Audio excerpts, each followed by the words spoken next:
Hey everyone, welcome back to the channel. If you're new, my name is Tish, and y'all, I'm about to embark upon a new journey, and I'm taking y'all along with me. Now, usually I don't put my business out there like that, but I feel that it is necessary to put it out there because a lot of women may be going through this and they may not know what to expect. And because I was one of them, I didn't know what to expect. Still don't know what to expect because I'm still going through this journey. I'm at the beginning of the journey. So I feel that if I can help somebody, then I've done my due diligence.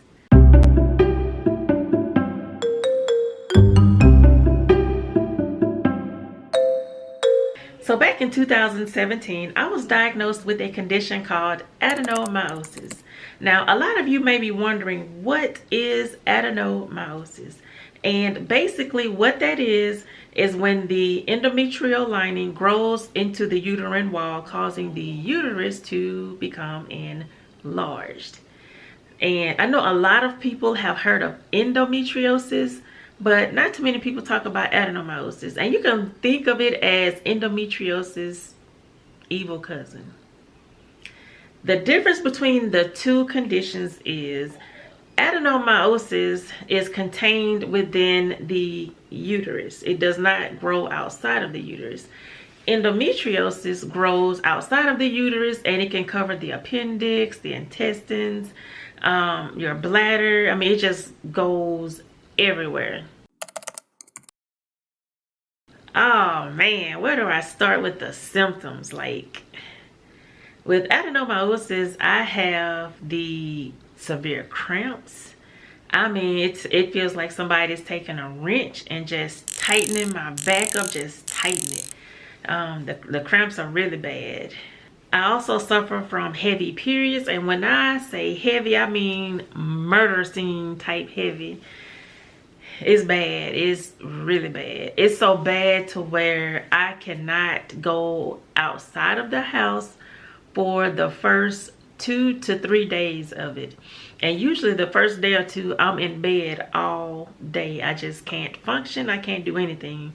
I have to just stay in bed because it's too painful. I'll take my ibuprofen and then I'll get in the bed and I'll lay down. That's how painful it is.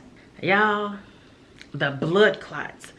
The blood clots are the worst. They range from quarter size to baseball size. And y'all, let me tell you about this situation that happened to me one time. I was at the grocery store just minding my own business, shopping, and next thing you know, a baseball size clot came out and a gush of blood, and it got all over my jeans. Luckily, it was in the winter time and I had a knee-length jacket on because no one was able to see that horrific sight. So I came home and I was like, never again will I go anywhere during the first 2 to 3 days of my cycle. And I have not. Whenever it happens, I stay at home.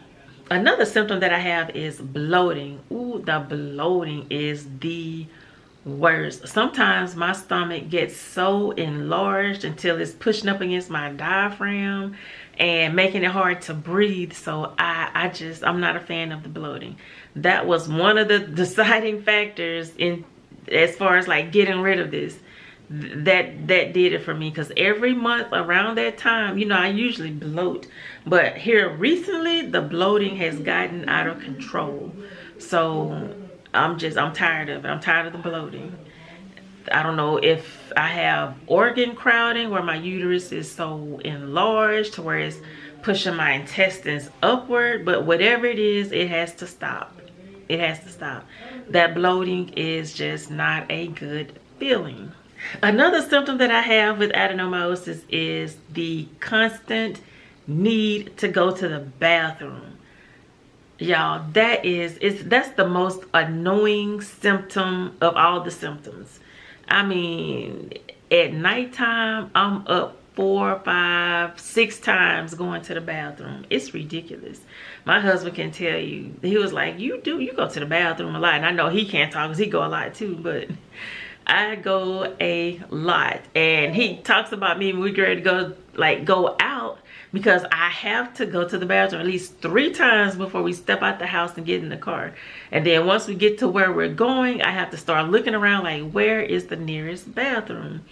Because by the time I get to where we're going, I have to go again. And my uterus is so big, it's sitting on my bladder, putting all that pressure on my bladder. And that's what's causing me to have to go to the bathroom so much. When I go out of town to visit my mom, who lives 3 hours away, I don't drink any water until I get to her house. I mean, I can't drink anything because I hate stopping during road trips. I just want to get there and not have to stop. So I just don't drink anything so that I can make that road trip without stopping. Needless to say, by the time I get to her house, my bladder is on fire. I'm in a lot of groups on Facebook, and I do know that some women suffer from pain during and that's one of the symptoms that I have not experienced unless I have normalized the pain and having the pain and just don't realize it. But as far as I know, I don't have any issues in that department. No one really knows where it comes from, but in my situation, I do have an idea of what could have caused it. Like literally all of my life, all of my periods, they have been normal. No blood clots, no cramps, no headaches, nothing. Now, when I got my tubes tied, y'all, that's when everything started happening. After I got my tubes tied, I started getting those baseball-sized blood clots. I started having cramps, and then the adenomyosis pain kicked in soon after I got my tubes tied. So you can ask any doctor around the country, and they will tell you that getting your tubes tied does not cause adenomyosis. They'll tell you that it doesn't cause anything to happen. But in my case, I know my body, and I know before then, I didn't have any issues with cramps and clots and all of that.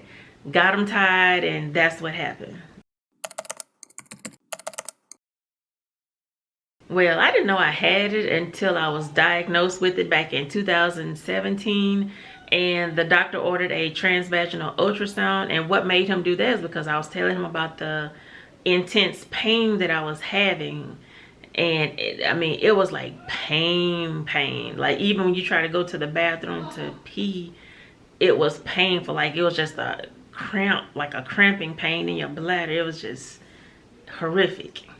So when I told him about that, he sent me to have a transvaginal ultrasound. And what they found was adenomyosis. So that was 2017. So every year from 2017 to now, I've had a transvaginal ultrasound. And every year, my uterus has grown in size. And now he says it's to the point to where I'm almost at a 3 to 4 month pregnancy size. So I'm like, I knew it because I could look at my stomach and tell that I look pregnant. And I always just thought that I was fat around my midsection, which I am fat around my midsection. But he says that pregnancy look comes from my enlarged uterus. I opted to have a hysterectomy, and that's why I said I'm going to take y'all along with me on this journey. Y'all, I have no idea what to expect. I don't know what any of this is going to look like for me in my situation, but I opted to have a hysterectomy. Now, there are other ways you can treat it. You can cut off the blood supply by having an embolization. I think it's called a uterine embolization or something like that. But it cuts off the blood supply and shrinks the lining or whatever. You can have that option, which I know a lot of people who want to have kids but don't have kids, they opt for that versus the permanent solution, hysterectomy. And in my case, I already have my, 3 kids, so we don't plan on having any more kids. So a hysterectomy just made sense. I talked to my husband about it, and he's supportive. He is so supportive. And we came to the conclusion, like, I mean, if it's causing, these problems, then we need to go ahead and get rid of it. And another reason why I'm getting rid of it is because my primary care doctor told me that a majority of the adenomyosis cases that she has seen resulted in cancer, because adenomyosis is fed by estrogen. Estrogen fuels adenomyosis, and she says that a majority of those cases has resulted in cancer. So, I mean, that's another reason. I mean, that helped me make my decision. She also told me that she would have a hysterectomy ASAP if that was her. So, I trust my doctor, and we're going to move forward with this hysterectomy.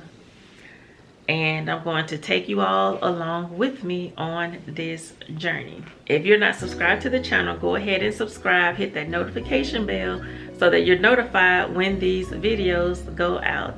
And I'll see y'all in the next video. Bye, everyone.